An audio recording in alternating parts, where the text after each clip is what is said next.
Hello बच्चों, आज हम लोग क्लास 8 प्रश्नावली 8.2 का क्वेश्चन नंबर 3 हल करने वाले हैं। ठीक है, तो ध्यान दीजिएगा।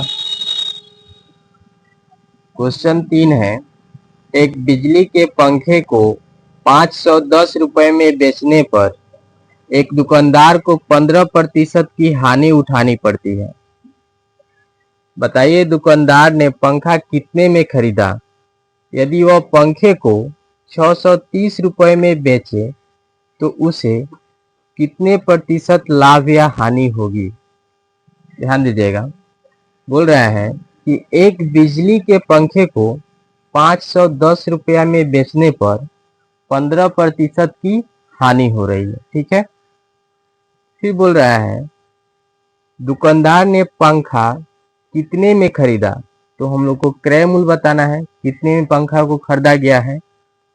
यदि वह पंखे को 630 रुपए में बेचे तो उसे कितने प्रतिशत लाभ या हानि होगी? आगे बोल रहा है कि यदि पंखा को 630 रुपए में बेचा जाए तो दुकानदार को लाभ होगा या हानि होगा, कितना प्रतिशत होगा, यह हम लोग को बताना है। ठीक है, तो चलिए इसे देखते हैं हम लोग। बहुत ही आसान क्वेश्चन है।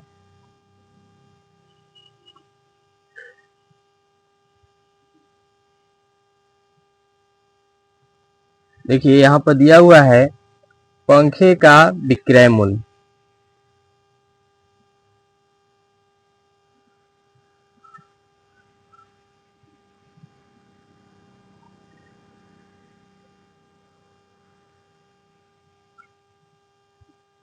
पंखे का जो विक्रय मूल्य है वो है 510 रुपया। ठीक है, उसके बाद यहाँ पे देखिएगा 15% की हानि हो रही है। तो हानि प्रतिशत कितना है? तो यह है हानि प्रतिशत जो है यह 15% है। ठीक है,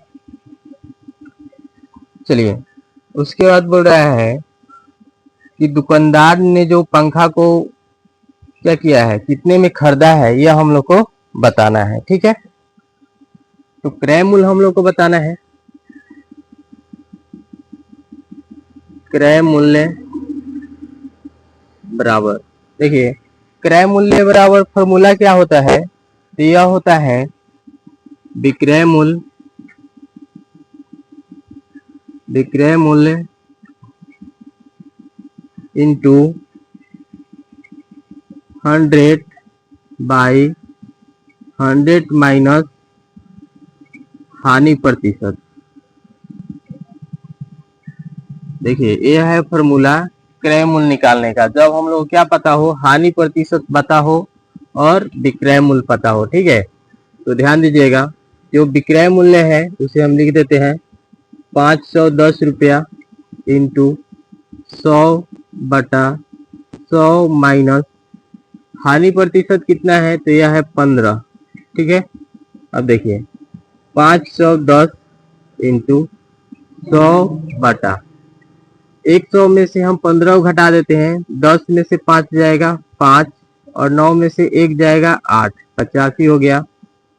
देखिए अब इसे हम कटा भी सकते हैं, अगर 5 से इसको कटाते हैं तो हो जाएगा 20/100 और इसे 5 से कटाएंगे तो 5 एकम 5 और 5 सते 35, 17 बार में ये कट गया। ठीक है, तो आगे देखिएगा 510 इंटू 20/17।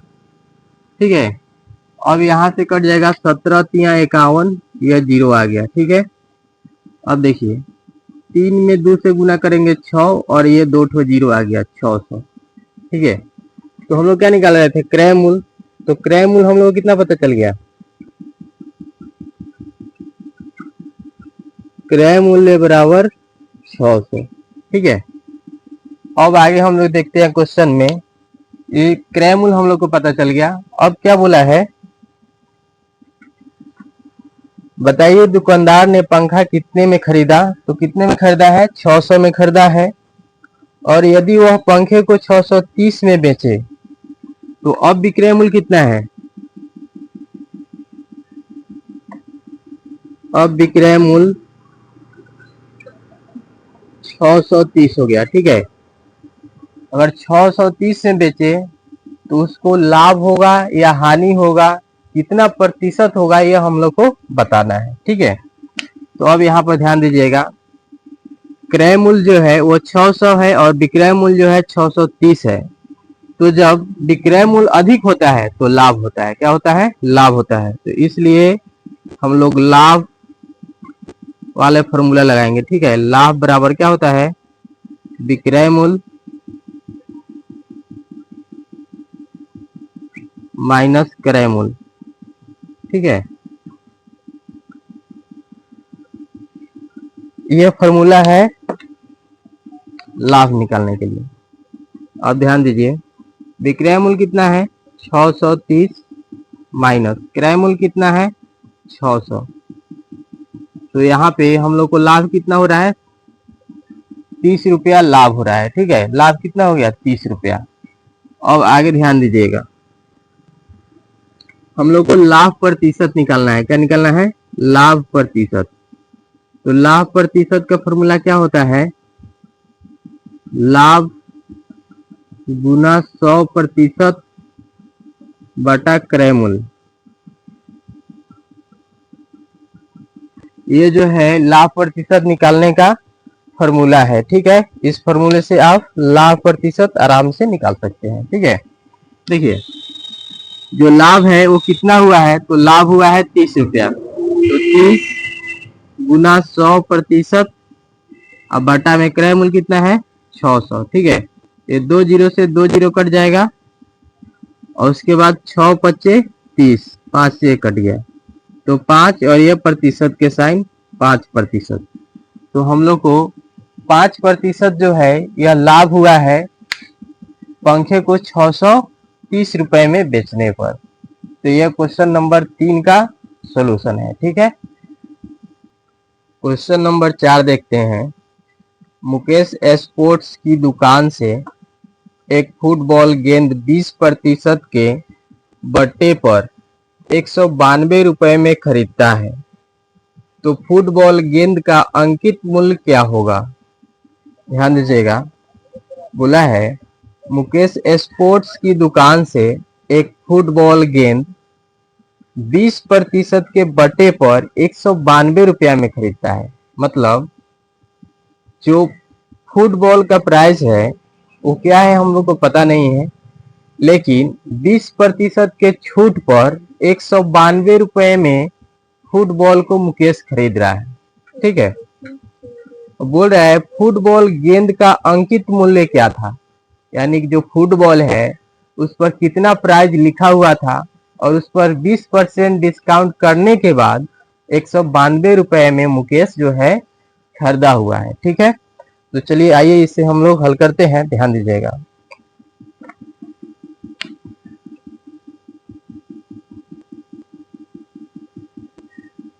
हल देखिए, अंकित मूल्य हम लोग को नहीं पता है तो मान लेते हैं। माना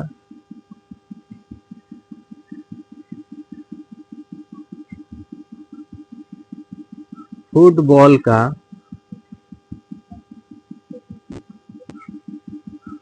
अंकित मूल्य बराबर 1। ठीक है, देखते हैं क्वेश्चन में आगे क्या बोल रहा है।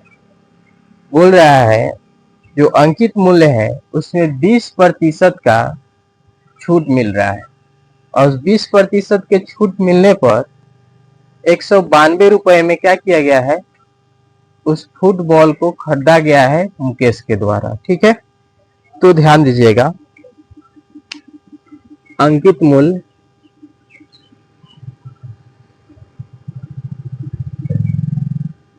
माइनस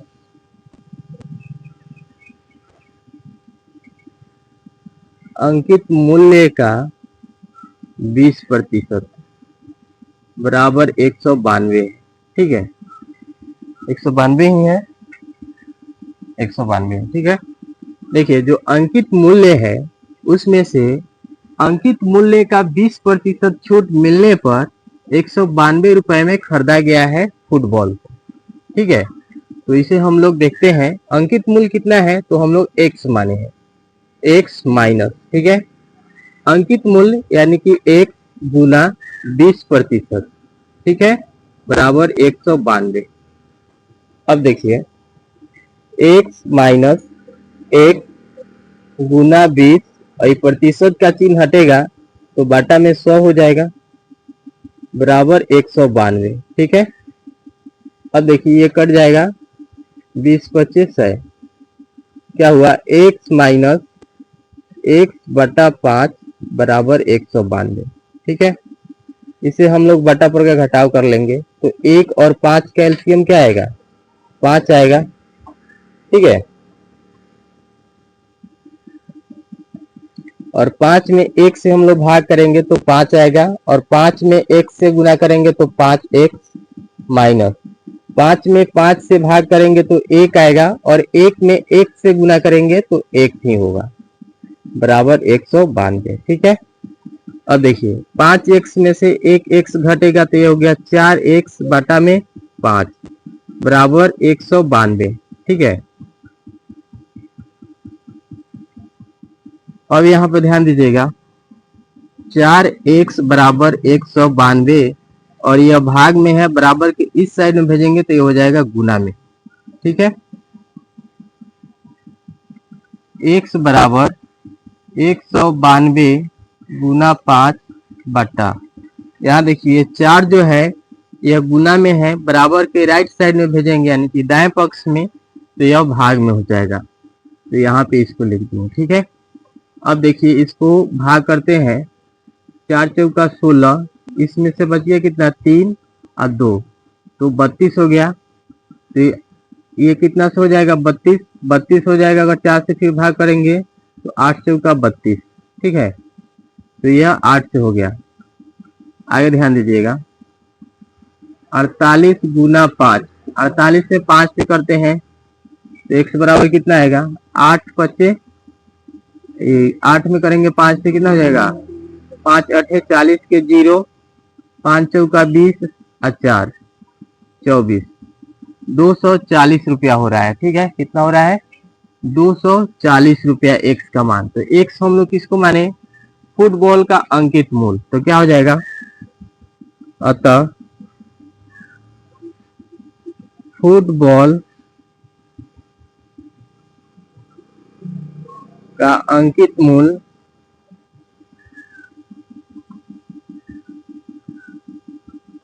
बराबर 240 रुपया है। तो ये हो गया क्वेश्चन नंबर 4 का हल, ठीक है। क्वेश्चन नंबर 5 देखते हैं। एक दुकानदार एक जोड़ी जूता पर 1250 रुपया मूल्य अंकित करके ग्राहक को खरीदने पर 20% की छूट देता है।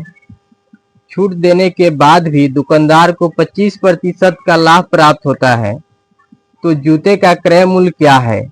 ध्यान दीजिएगा, बोल रहा है कि एक दुकानदार एक जोड़ी जूता पर 1250 रुपया मूल्य अंकित करता है, यानी कि एक जोड़ी जूता है उस पे दुकानदार ने 1250 रुपया मूल्य रखा हुआ है, ठीक है।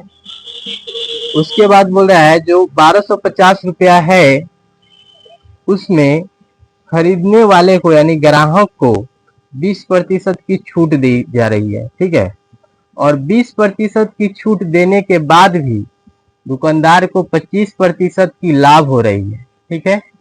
तो क्वेश्चन में पूछ रहा है जूते का क्रय मूल्य क्या है, यह हम लोग को बताना है, ठीक है। बहुत ही आसान क्वेश्चन है, ध्यान दीजिएगा। पहले तो हम लोग को एक जोड़ी जूते का अंकित मूल्य नहीं पता है, सॉरी पता है, अंकित मूल्य कितना है 1250 रुपया। तो इसे हम लोग लिखते हैं 5 नंबर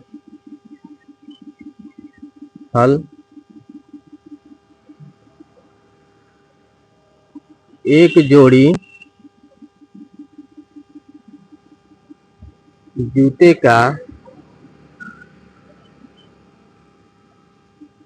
अंकित मूल्य 1250 रुपया है, ठीक है, कोई दिक्कत नहीं। उसके बाद ग्राहक जो है वो खरीद रहा है तो उस पर उसको छूट कितना मिल रहा है, 20% का। ग्राहक को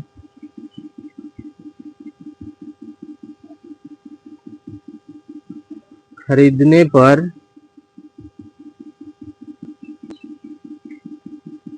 मिला छूट बराबर 20%। कितना छूट मिल रहा है? 20% मिल रहा है। और आगे बोला है कि दुकानदार को लाभ कितना हो रहा है? 20% छूट देने के बाद भी दुकानदार को 25% का लाभ हो रहा है।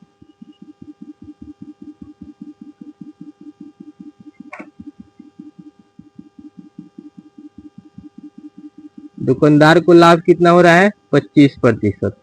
ठीक है, तो अब यहाँ पे ध्यान दीजिएगा, अभी हम लोग निकाल लेते हैं विक्रय मूल्य। ठीक है, कितना में बेचा गया है। विक्रय मूल्य बराबर, ध्यान दीजिएगा, जो एक जोड़ी जूता है, ठीक है, वो कितना उस पर फिक्स किया गया है प्राइस, यानी कि जूते पर कितना कॉस्ट लिखा गया है? 1250 रुपया। ठीक है, तो अंकित मूल्य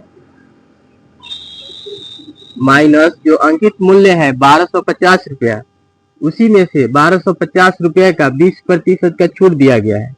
तो अंकित मूल्य माइनस अंकित अंकित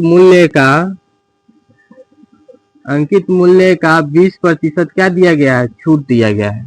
ठीक है, अब यहाँ पे ध्यान दीजिएगा, अंकित मूल्य कितना है? तो अंकित मूल्य है 1250 रुपया। ठीक है, माइनस अंकित मूल्य 1250 रुपये का 20%। ठीक है, अब ध्यान दीजिए, 1250 माइनस 1250 का 20%, तो प्रतिशत का चिन्ह हटेगा तो बटा में 100 आ जाएगा। एक जीरो से एक जीरो कट गया, एक जीरो से एक जीरो कट गया। ठीक है, अब कितना? 1250 माइनस ये है 125। 125 में 2 से गुना करते हैं, 5 दूना 10 के 0, 2 दूना 4, 1 5 और 2 एकम 2, 250 यहाँ पे हम लोग को प्राप्त हो रहा है।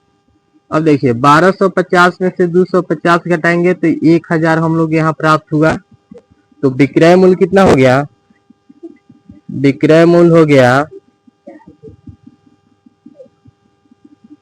1000। ठीक है, कोई दिक्कत?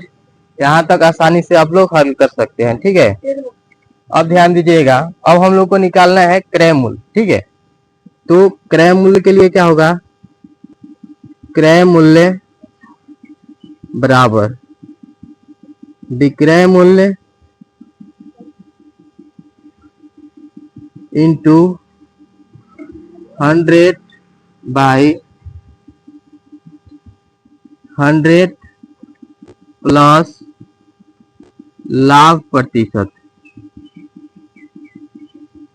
ठीक है, क्रय मूल्य बराबर विक्रय मूल्य इंटू 100/100 प्लस लाभ प्रतिशत। ठीक है, यह हम लोग को फॉर्मूला लगाना है, यह फॉर्मूला, क्योंकि इसमें लाभ दिया हुआ है। ठीक है, ध्यान दीजिएगा, आगे हम लोग यहाँ पे करते हैं।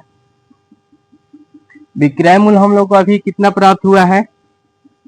विक्रय मूल्य यहाँ पे देखिए 1000 मिला हुआ है। ठीक है, तो विक्रय मूल्य की जगह हम रख देते हैं 1000 इंटू 100/100 प्लस लाभ प्रतिशत कितना है? तो लाभ प्रतिशत है 25% प्लस 25। ठीक है, 1000 इंटू 100, ये 100 प्लस 25, 125 हो जाएगा।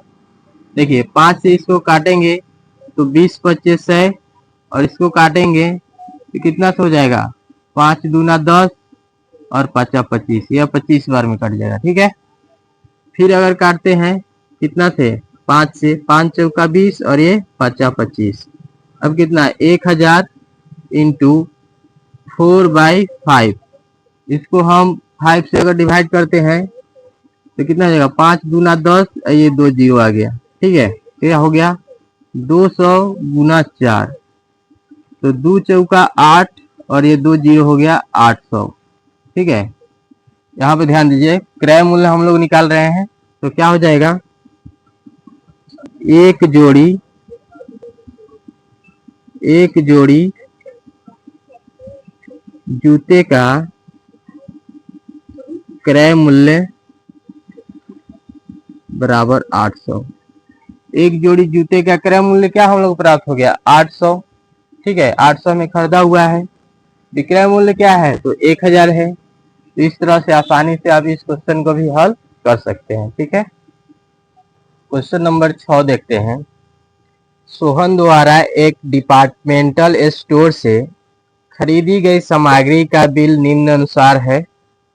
बिल की कुल राशि ज्ञात कीजिए। देखिए यहाँ पे एक बिल दिया हुआ है जो सोहन द्वारा एक डिपार्टमेंटल स्टोर से खरीदा गया है। ठीक है, और हम लोग को क्या करना है, इस बिल का कुल राशि हम लोग को याद करना है। जैसे यहाँ पे ध्यान दीजिए, दिया हुआ है फर्स्ट में टी शर्ट, और टी शर्ट का जो मूल्य है वो 250 रुपया है, और बिक्री कर 4% है। बिक्री कर क्या होता है, अगर हम किसी वस्तु को बेचते हैं तो उस पर कुछ कर देना होता है, यानी कुछ टैक्स देना होता है। जैसे ये हम मार्कर को बेच रहे हैं तो इस पे हमको कुछ टैक्स देना होगा, 1% का, 2% का, या फिर 5% का। ठीक है, कुछ कितना भी प्रतिशत का इस पर टैक्स लगता है, ध्यान दीजिए। तो इसे हम लोग देखते हैं। जैसे फर्स्ट जो है, एक नंबर में टी शर्ट है। ठीक है, तो टी शर्ट का मूल्य कितना है,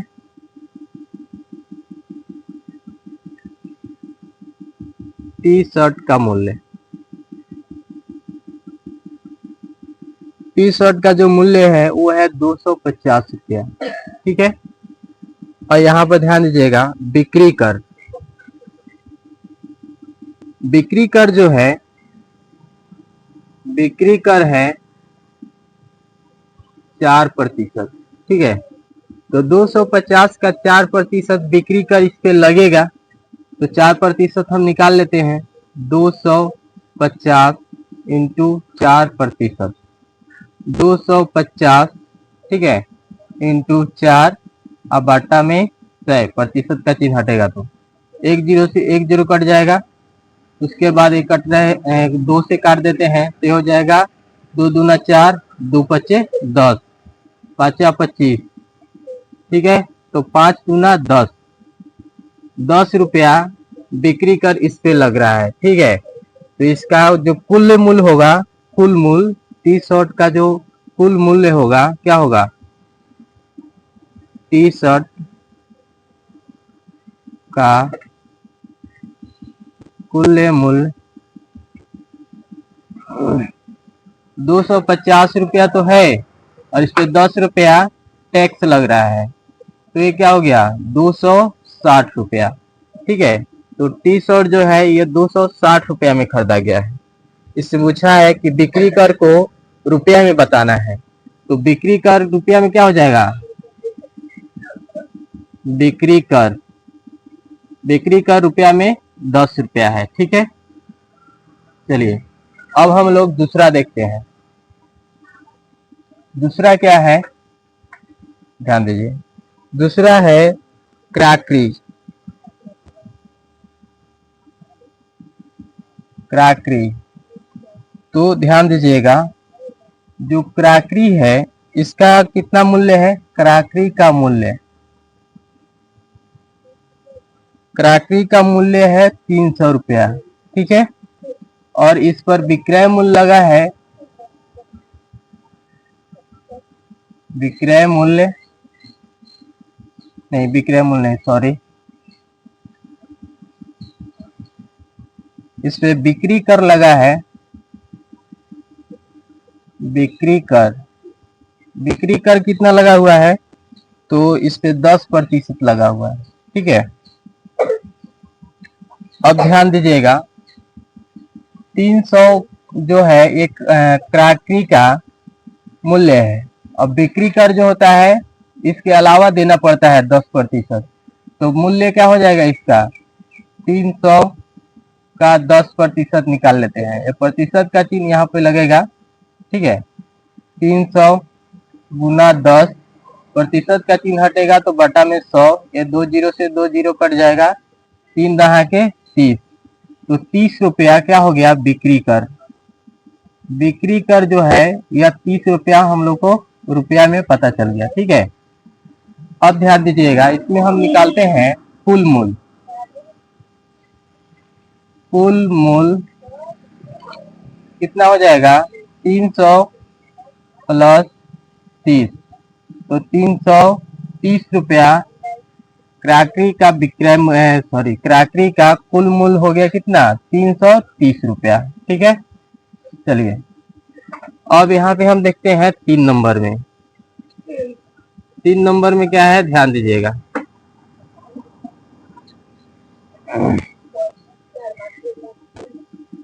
घी 1 किलोग्राम, ठीक है, 1 केजी घी है, ठीक है ना। 1 केजी घी का मूल्य कितना दिया हुआ है, ध्यान दीजिएगा।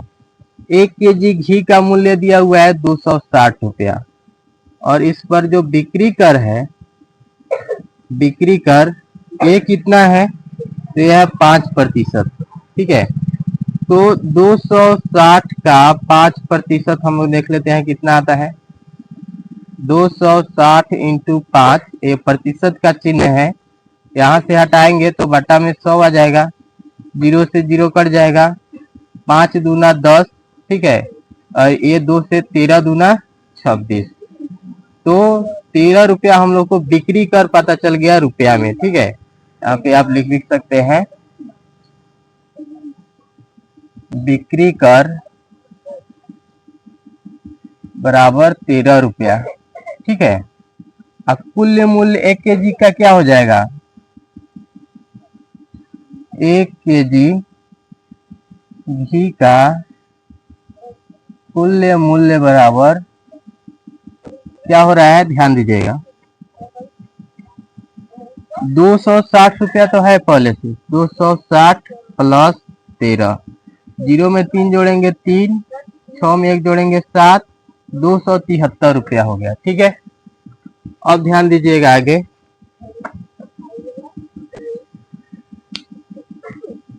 इसको हम इरेज कर देते हैं 1 नंबर को।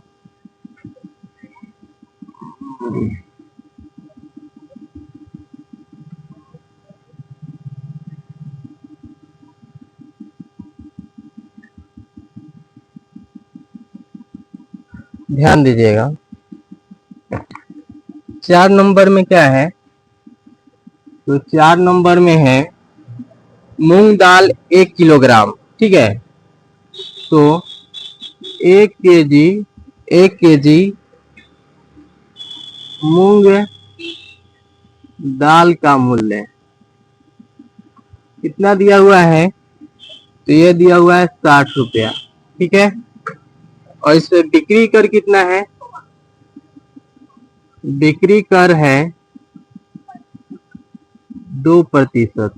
ठीक है, तो 60 का 2% हम निकाल लेते हैं, 60 गुना 2%, का चिन्ह हटेगा, बाटा में 100, 0 से 0 कट जाएगा, 2 पच्चे 10, कितना हो गया 6/5, तो 6 में हम 5 से भाग कर देते हैं, एक बार में जाएगा, ये कितना हो गया 5, यहाँ आ गया 1, दशमलव लगाते हैं 0, 5 दूना 10। ठीक है, तो हम लोग को कितना प्राप्त हुआ, 1.2।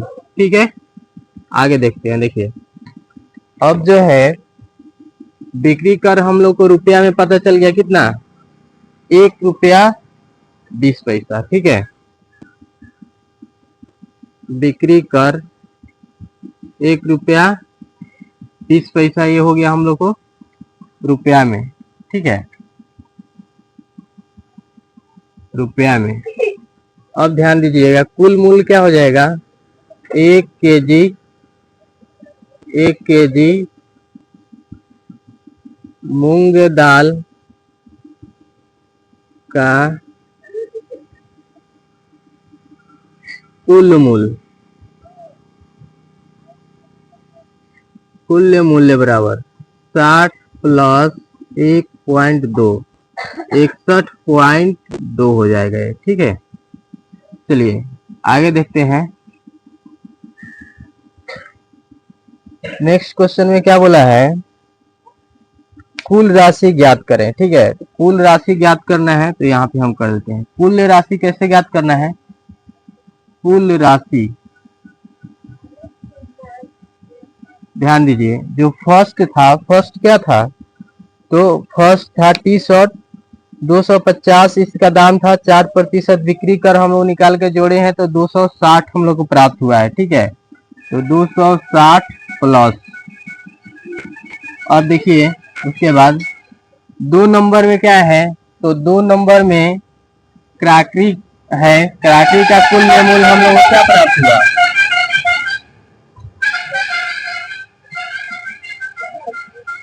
क्रॉकरी का कुल मूल्य हम लोग को प्राप्त हुआ है 330 रुपया। ठीक है, आगे 3 नंबर में 1 kg घी है, 1 kg घी का मूल्य क्या प्राप्त हुआ है, 273 रुपया। ठीक है, उसके बाद क्या है, तो उसके बाद है 1 kg मूंग का दाल, इसका हम लोग को कुल मूल्य क्या प्राप्त हुआ है, तो इसका प्राप्त हुआ है 61.2। ठीक है, तो ध्यान दीजिए, अब इस सभी को हम लोग जोड़ लेते हैं। ठीक है, यहाँ देखिए 0 0 0 और ये दो दो दशमलव का दशमलव आ गया, 0 3 1 4 6 3 9 9 और 7 16 16 और 6, देखिए 16 और 6 कितना हो जाएगा, 22, 22 का 2 हाथ में बच गया 2। ठीक है, 2 और 3 5, 5 2 7, 7 2 9, तो 924 रुपया 20 पैसा हम लोग को क्या प्राप्त हो गया, कुल मूल्य। ये जो दिया हुआ है यहाँ पर ध्यान दीजिएगा, स्वर्ण एक डिपार्टमेंटल स्टोर से खरीदी गई सामग्री का बिल, ये जो बिल दिया हुआ है, बिल का कुल मूल्य क्या होगा, 924 रुपया 20 पैसा होगा। ठीक है, क्वेश्चन नंबर 7 देखते हैं। क्वेश्चन नंबर 7 क्या है, राखी को 250 रुपए मूल्य की खेल सामग्री तथा 220 रुपए मूल्य के चमड़े का बैग क्रमशः 6% और 12% बिक्री कर देकर खरीदना पड़ा, तो बतलाइए उसने कुल कितने रुपए चुकाए। देखिए राखी जो है वो 250 रुपए में खेल सामग्री और 220 रुपए में चमड़े का बैग खरीद रही है, लेकिन खेल सामग्री पर 6% का कर देना पड़ रहा है यानी टैक्स, और 220 रुपए का जो चमड़े का बैग है उस पर 12% का कर देना पड़ रहा है यानी कि टैक्स। ठीक है, तो पूछा जा रहा है क्वेश्चन में कुल कितने रुपए राखी जो है वो दिए है कि नहीं, तो चलिए इसे हम लोग हल करते हैं, ध्यान दीजिएगा। हल देखिए, इसमें जो है खेल सामग्री का मूल्य कितना है, 250 रुपया,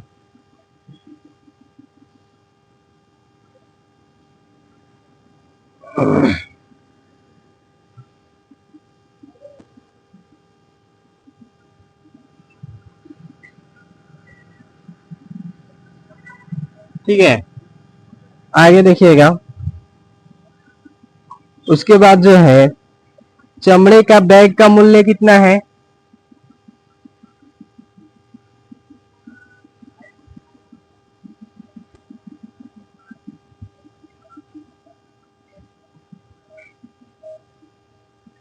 तो चमड़े का जो बैग का मूल्य है वो है 220 रुपया। ठीक है, अब ध्यान दीजिए, इसमें बोला है जो खेल सामग्री है उस पे 6% का बिक्री कर देना पड़ रहा है। ठीक है, तो जो खेल सामग्री है इसे पहले हम लोग हल कर ले रहे हैं, इसे इरेज करते रहे। ठीक है,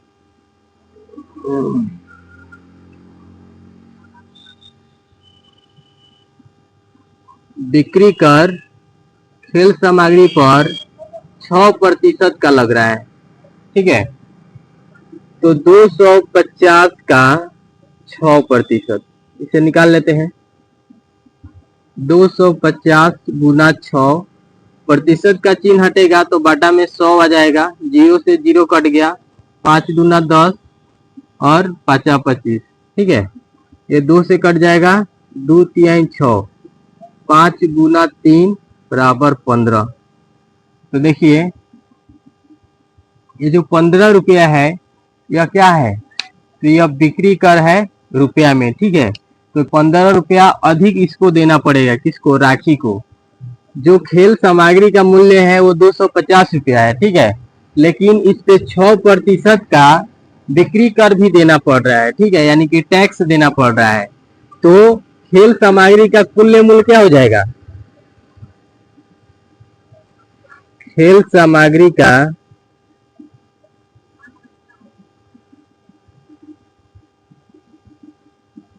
कुल मूल्य बराबर 250 प्लस 15 रुपया टैक्स, ठीक है।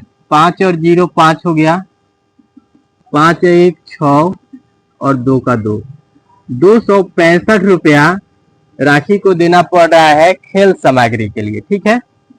अब हम लोग देखते हैं क्या दिया हुआ है आगे। तो चमड़े का बैग का मूल्य, ठीक है,